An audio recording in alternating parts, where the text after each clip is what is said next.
Hello, how are you?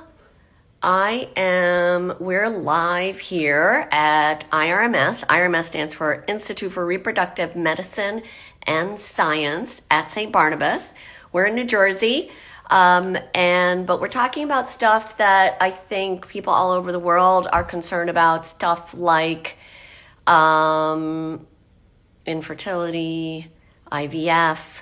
I'm really excited for my guest today. My name's Serena Chen. I'm a reproductive endocrinologist and director of the division at Saint Barnabas at IRMS, Institute for Reproductive Medicine and Science in New Jersey. And I am going to, let's see, how do I invite? Here, let me invite Allison Thibault, who is really a phenomenal nutritionist. She is like, oh, there she is. There she is. Hi, how are you? Good. Wait, how are you? let's do a little screenshot. Okay. Okay. You gotta show me your pretty face. Oh, wait, like, can I do this? I did it. I did a screenshot. Yay! Okay. Okay, Allison, tell us your background. Like, how did we even meet? I met you at Bar Method, Yes. right? Yeah. Yeah, with Kelly Fulton. Yes. Yeah. That's right. That's right. Yeah. Yeah. So I have her to thank for introducing us together. I'm so thankful. But see a little bit about my background. I am a clinical nutritionist for RWJ Barnabas at Jersey City Medical Center, which I love working clinically and working with the patients directly. I also have my own private practice called Viva Total Health, and Well, you've been doing for many years, right? How many years have you been doing that for? I think almost 5 years. Yeah, I know, Yeah. because Yeah. I've been sending you patients for a while. Oh yeah, and I love all of your patients. They're amazing. They're great. They're just incredible. Yeah. Very Well, dedicated. one of the things I always think is interesting, like you have all these little letters after your name. What do all the letters after your name mean? Okay, so MS, that's my master's, which I have master's in nutrition and food science. Okay. And then the RDN is registered dietitian nutritionist. Okay. The LDN is licensed dietitian nutritionist. And then the CDN, because I'm licensed in the state of New York. Wow. Okay. So those are the letters for the state of New York. And I'm in the process of getting licensed for Florida. Oh my goodness. Okay. Well, that's cool. Oh, that's right. Because you're down in the Keys a bunch of times, right? Mm-hmm. Yeah. I also I have a bunch of clients in Florida too. So, which actually all over the country, which makes it really fun and interesting. And Well, now that there's so many cool tools that are virtual, wait, let's. I think maybe we should use our earbuds because I feel like we're getting interference. Do you hear it? Like, do you hear like a little vibration? Oh, I don't, but I can get my earbuds if you want me to. Yeah, go grab your earbuds. Okay. I feel like that's going to be a little bit better because I'm hearing like a little reverb. Tech is always an issue. Do you guys feel like that? We're doing so much virtual health, and every day we're doing a lot of tech, trying to solve tech issues. So let's see. Yeah, you can use Bluetooth. Bluetooth is fine. So that's a thing that Can you hear me okay? Yeah, that's good. Okay, cool. I found out like we have to have a lot of wireless bandwidth for the Instagram Live, but the Bluetooth doesn't suck energy from that. So Bluetooth is okay. Oh. Okay. Yeah, it's nice to know. Okay, so Allison, there's so many things that you want to talk about, and I think we should just get started, right? Like, tell me, like, what do you think absolutely. What are some of the things you really, when people come to you and they're struggling with their eating, they're struggling with their weight, struggling to be healthier, and they want to have a baby, like, what do you tell them? What are some of the most important things you think they should know? Yeah.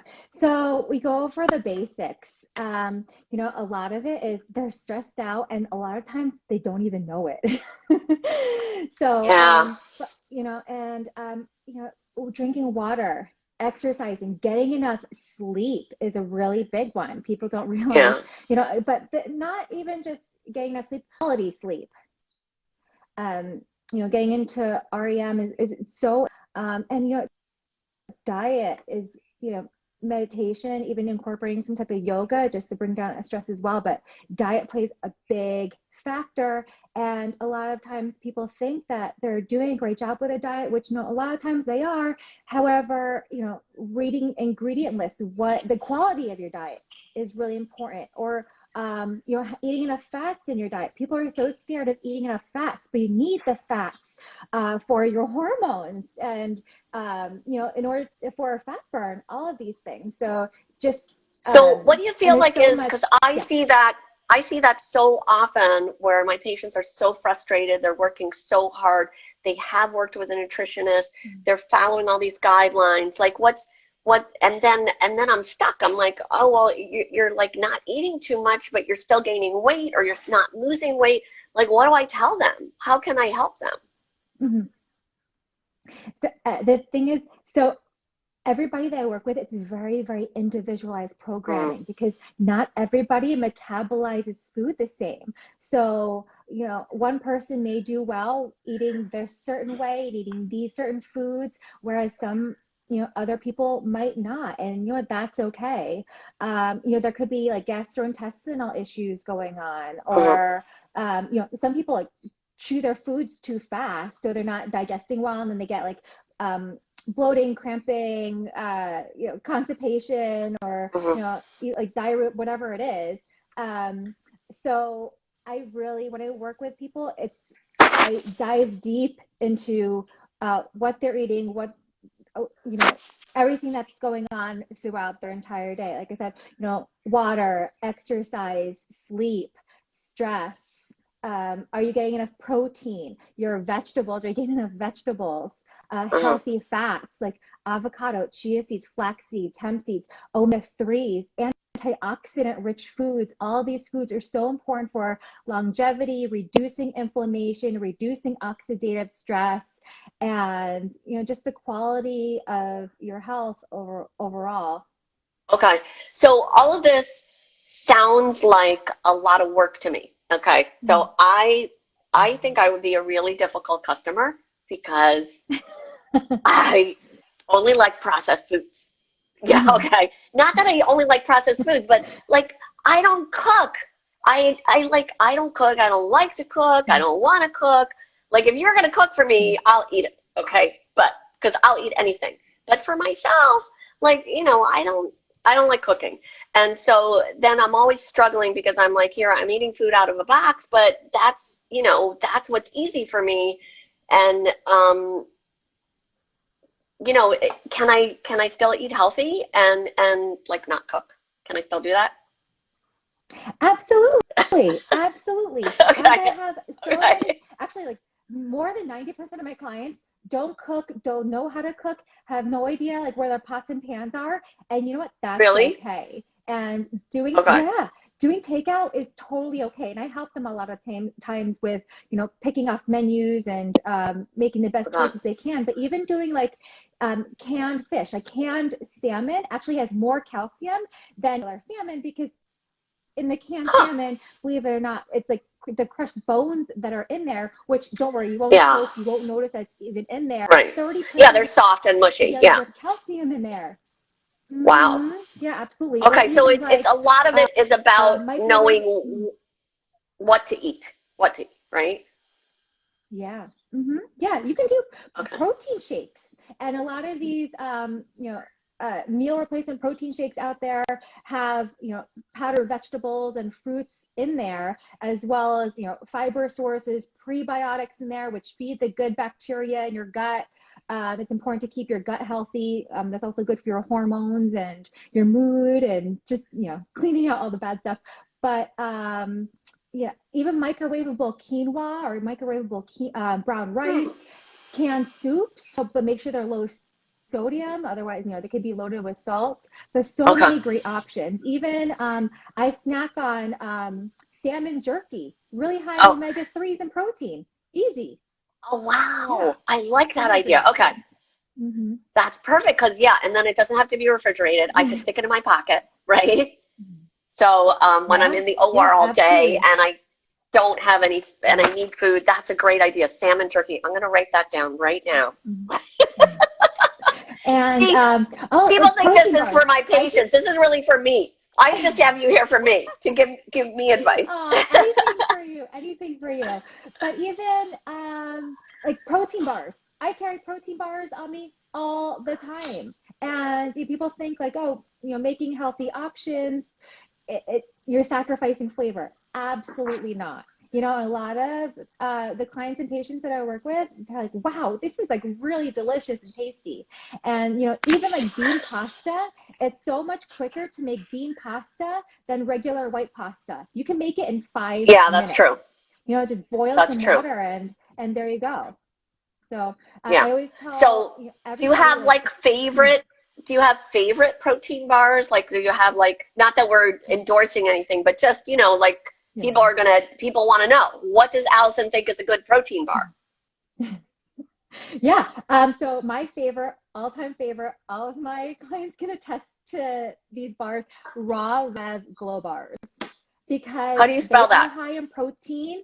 Wait, how do we spell Raw, that? R-A-W, Okay, R-W. R-A-W, Rev, R-E-V, Glow, Uh-huh. G-L-O. My favorite is G-L-O. the peanut butter and yeah, my favorite is the peanut butter and sea salt. And these bars are really high in protein and fiber, and the ingredients are super clean. It's like you're eating one of those. I don't know. I don't know, it tastes like a candy bar, but it's not.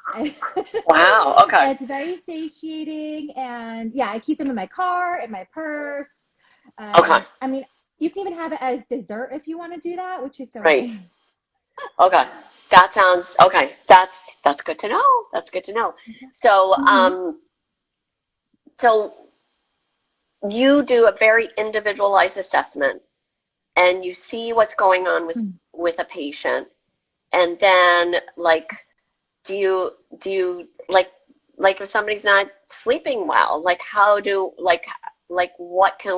we help them with that? So, a really good question. So, I offer ideas such as like meditating before. Yeah. There is this free, YouTube is free, right? So, there's this one guy I listen to every single night, and his name is Oh, Michael really? Seeley, Seeley. And he's actually a hypnotist. And I think he's from New Zealand, and he has this really great accent. But he has offerings for like anxiety, positivity, and all these things. And within like 5 minutes, I'm passed out and I wake up feeling so refreshed. Okay, Michael Seeley, Mm-hmm. Seeley. Okay, I love that. Yeah, you Okay, got it. Yeah. cool. Okay, wait. Now you told me you had prepared to talk about some like hot topics. Shall we talk about those? Oh, yeah, absolutely. Whatever. Okay, so intermittent fasting. Everybody's asking about that. That's like a super hot Yeah. topic, not just with patients, but also with doctors, because we just had that big review done in New England Journal of Medicine. And then all the doctors were like, oh my God, Yeah. maybe we should, this is not a fad.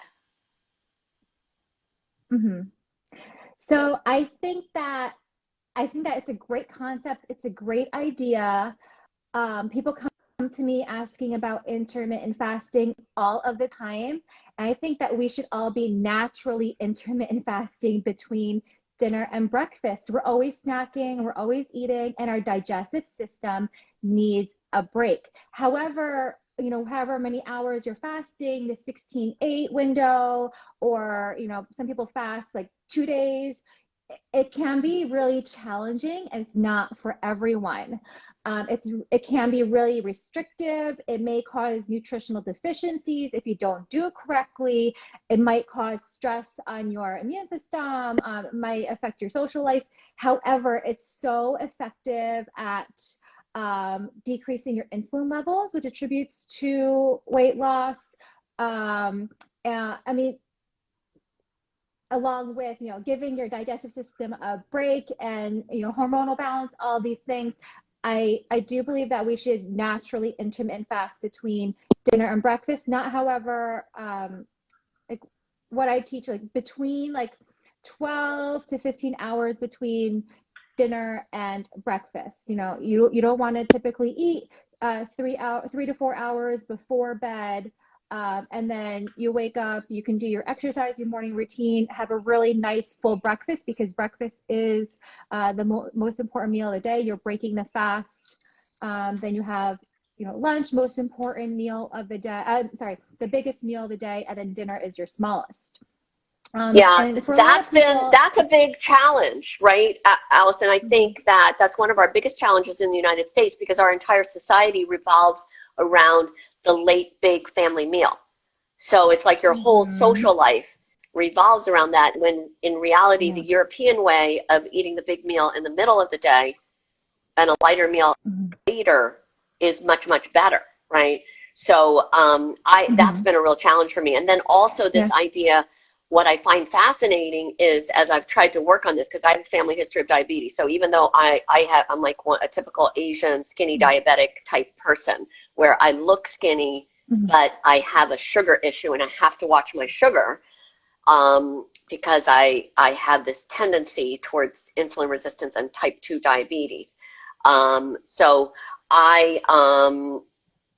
I've been trying to work on the intermittent fasting a little bit and eating bigger earlier in the day, and then but lighter at the end of the day, and also leaving like at least 3 hours between dinner time and bedtime, because I was dealing with some reflux issues. And what's very interesting is I have a sleep tracker, so it tracks like the quality of my sleep. The earlier I eat dinner, like the more space between dinner and sleep, that also, like, you sleep better, you know, because then your body's not turning around, right? It allows you to rest. And the better your quality of the sleep, like you said before, the lower your insulin resistance. The lower your insulin resistance, the better you metabolize everything. And if you're trying to lose weight, better weight loss, and also just lower blood pressure, lower cholesterol, like this whole insulin, how insulin ties into everything is really fascinating, right? Absolutely, 100% agree. Yeah, and when people come to me asking about IF, intermittent fasting, you know, I say, okay, you know, let's focus on cleaning up your diet first, in you know, quality foods into your diet to do it appropriately if they are interested in doing intermittent fasting, because, you know, if you do it on your own, which a lot of my clients have, they're not doing it correctly, and then they're causing more stress in their body, and they're creating the nutritional deficiencies, So because you do have a really short window to eat. What's the most common mistake you see? Like when you're saying, well, a lot of people are not doing it correctly.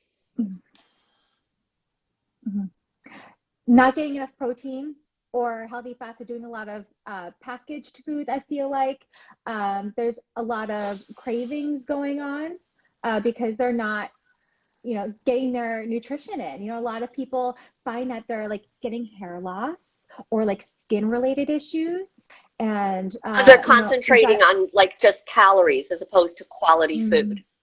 Yeah, right? Or just eating in this 8-hour window or whatever it is. Okay. Yeah, I could definitely see that. Like what I tell a lot of my patients is a lot of people, we use a lot of hormones obviously in the work that we do. You know, birth control pills, fertility hormones, all kinds of things, and people are always like freaking out because they're like, oh, my girlfriend gained like 50 pounds when she did IVF.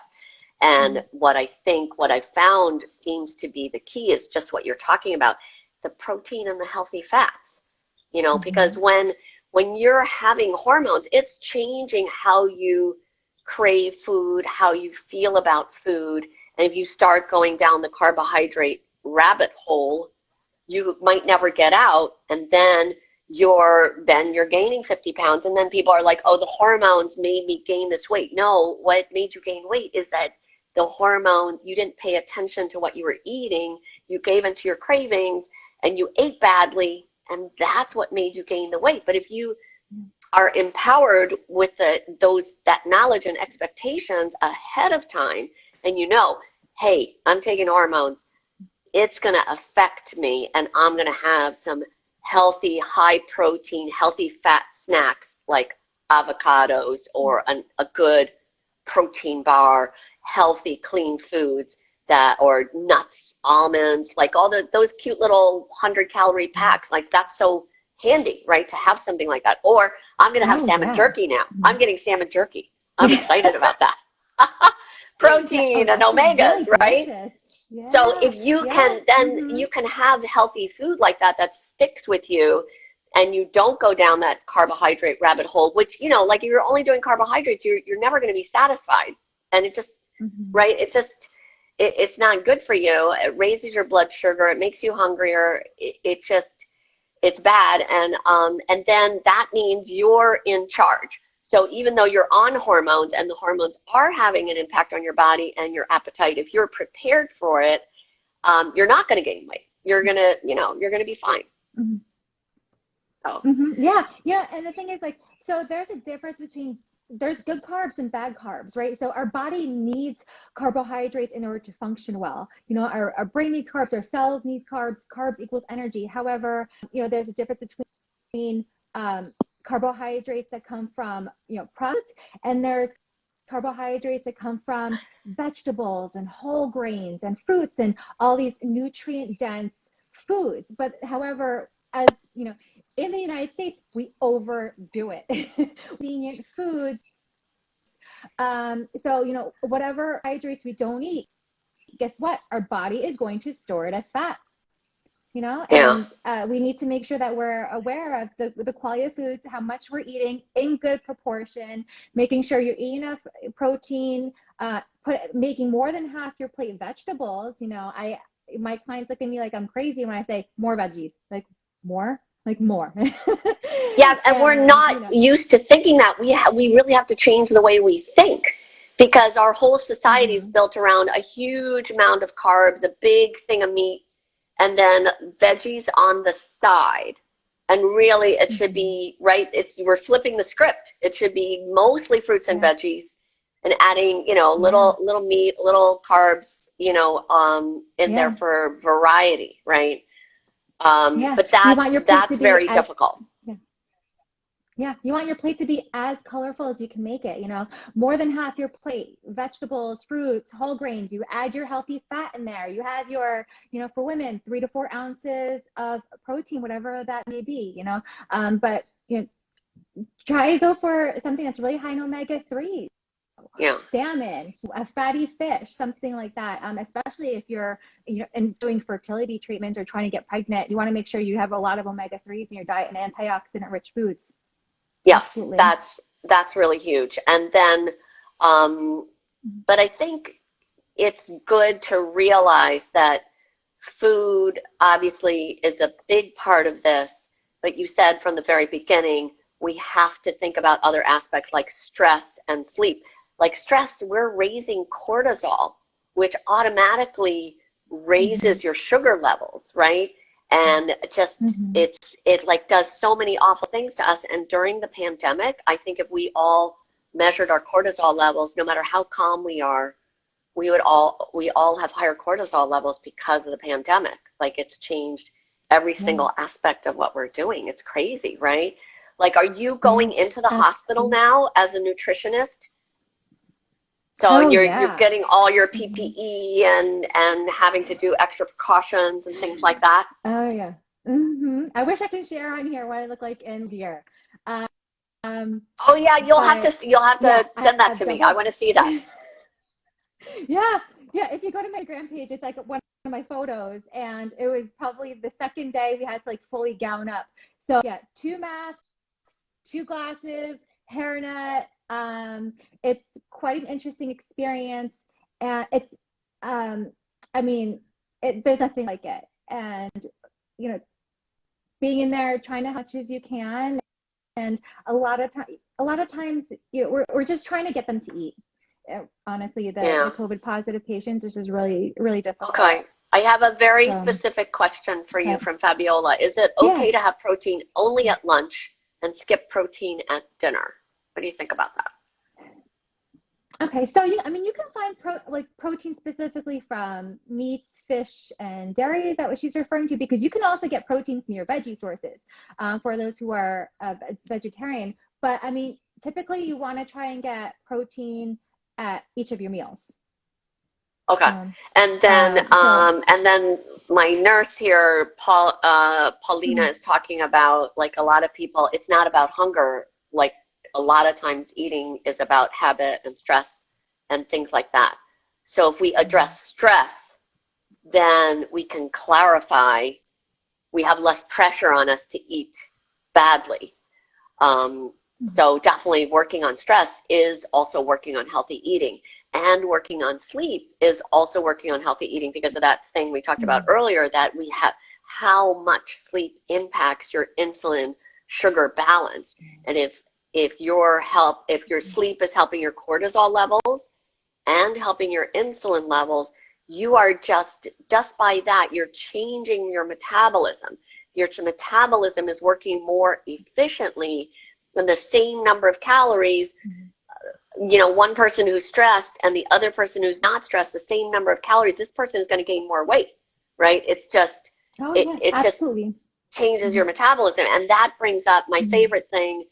We're going to be out of time soon. We could talk forever, couldn't we? We have to do more of this. We have to do more of these because we could talk forever about this. Is the whole thing where all my patients are like, they're trying to lose weight. They're just cardio. And I'm like, you know, cardio is great, but how long can you be on a treadmill? So the treadmill, you're only increasing your metabolism while you're on the treadmill. You need to build muscle. And let's listen to what the bar method teacher has to say. Yeah, so you need muscle to support your metabolism. Yeah, your cardiovascular system, your bones. Huge. And you're just absolutely. But even just to go back to what you're saying, getting at least 7 to 9 hours of quality sleep a night. I don't know if you ever noticed, if you don't get enough sleep, you tend to have more cravings. You want simple carbohydrates, more sugary foods. So you know, it just it's really important to get enough sleep. People cannot expect to lose weight if you're stressed out and you don't get enough sleep. Those like basics. Absolutely. You know? Absolutely. Okay. So somebody's saying here we got to do a part 2. So we have to figure out how to do part 2. So because we're anytime. we're gonna be because we're going to be out of time soon, and this has been so much fun. But I just want people to remember that, like, when Allison and I are talking about muscle strength, you know, women can build muscle. It's easy for guys because they have testosterone, but women can build muscle. And if you have more muscle, you are changing your metabolism 24/7. It's working for you. And, you know, it's better for labor and delivery. It's better for your bladder function, you know, when pushing out the baby and carrying the baby, all of those kinds of things, huge. And it does, you know, this is why guys are so annoying. They have all this muscle, then they're like, oh yeah, I lost 10 pounds because I stopped eating that donut every day. And meanwhile, the poor wife is like, well, I only have one piece of broccoli every day and I haven't lost any weight. And that's, right? Some of that is this muscle difference. It drives everybody crazy. But so girls can be strong too. We can be strong, right? Oh, absolutely. Yeah, absolutely. Muscle is sexy. Absolutely. Yeah, you definitely need it. 100%. You guys have to check out Allison. Well, a lot of people I'm here are already on your Instagram page, but Allison Thibault, check out her Instagram because you want to see some sexy muscle. This girl's got some, and amazing advice on food. I could talk with you all day. I love you so much, and we will do a part 2. I'll love you right back. And next week, we are going to have we'll set it up. Dr. Keegan and our amazing lab director, Dr. John Garrissey are going to be on talking about embryos and all kinds of things, embryology. And I think it's time for a cocktail, a healthy one, a healthy cocktail. Yes. Maybe you'll get us a recipe next time. Healthy cocktail recipe. Absolutely. Yep. Okay. I'll provide a list. You got it. Okay. Thanks, Serena. Bye. Love you. Bye. Bye. Thank you for having me. Love you. Bye. Bye.